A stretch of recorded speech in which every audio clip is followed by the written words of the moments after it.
Hello guys, dito ulit ako guys sa mga pananim ko. Update ko kayo guys, nagtanim pala ako rito guys ng yung gabing San Fernando para hindi man lang mabilis umangat tong mga napier. Ito guys, tiplan. Ito guys yung tanim kong gabi oh. Iba guys, kinakain to. Pwede to guys ipakain sa baboy, di ba? Tapos yung laman niya kinakain din naman. Tawag nito sa amin guys, gabi lang. Pero dito sa Manila, minsan tawag nila gabing San Fernando. Ang dami kong tanim guys, oh. Hindi ko na to kinuna ng video nung nagtanim ako. Ayun guys, oh. Lalaki na guys. Guys, minsan meron ganito oh, para madaganan yung napier. Lalagay ko to para hindi siya mangat. Oh guys, so daming gabi. Ayan. Pahaba to guys. Ayan guys, ito guys ang laki na oh, taba. Kasi guys mataba rin naman yung lupa dito. Dami ito guys, gabi kung may baboy nito guys. Pero ang pagkaalam ko nito guys sa baboy, kung ipapakain mo to, parang ilalaga mo na. Kasi siyempre malalaki yung tangkay niya. Kasi pag nilaga guys, medyo lalambot.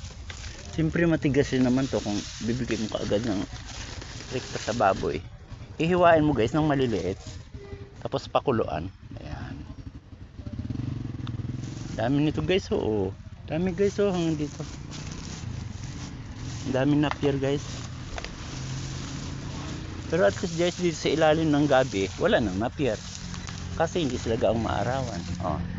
Lalaki guys, so may laman na to guys. Kung huhukayin mo, pwede nang kainin yung laman. Oh guys, ang lalaki oh. Oh. Guys, tinanim ko to guys. Siguro mga mahigit 3 buwan na to guys. Malalaki. Hindi ko na matandaan guys kung kano tinanim. Pero huli na to. Mas nauna yung mga snake plant. Mas nauna yung snake plant guys oh. Mabilis kasi lumaki to ang gabi. Pag guys, ang lalaki oh. Ayun. Hanggang dito siya guys. Oh, ayun. Ang haba nito guys. Doon. Oh. Gabing San Fernando. Pero tawag nito guys sa amin gabi lang. Tanim din ako guys ng papaya. Kasi nabugbog siya sa bagyo. Ito guys lalaki. Hindi ko na tinanggal guys. Mabango yung ano niya, bulaklak.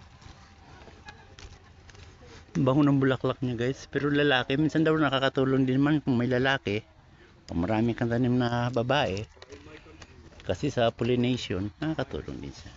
Ito guys, tanim kong papaya rito guys. May tanim din dito sili guys. Oo, malago. Ito guys, na balday, humapay ito. Mumunga na guys, oh.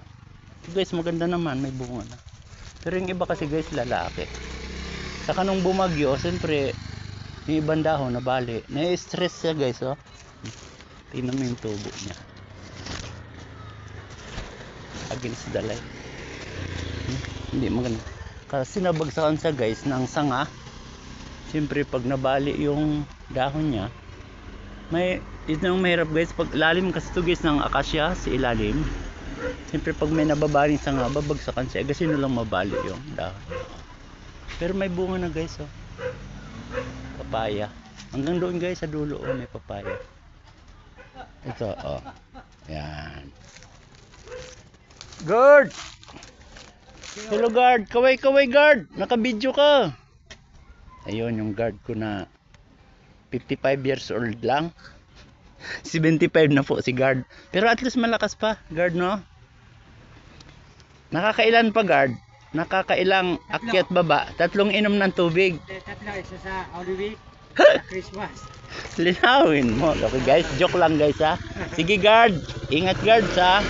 Ito pa guys yung tanim kong monstera. Ang ganda na. Ayan. Okay guys, 4 minutes na. In-update ko lang kayo guys sa tanim ko na gabi. Guys, may monstera din oh. Makikita sa pader. Oh. Ganda guys ng photos. Ay, ito guys, kumalas oh. Hindi ko alam kung may kumalas guys.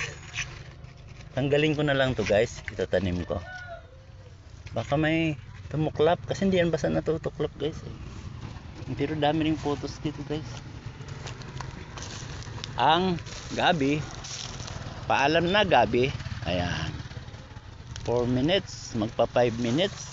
Lago guys ng gabi oh. Hanggang doon sa guys sa dulo. Bala ko mga guys, dagdagan dito. Para mabuwas-buwasan yung tubo ng Napier. Paalam na guys. Hanggang dito na lang. Paalam na po. Sana mag-ingat po tayo lagi. Paalam.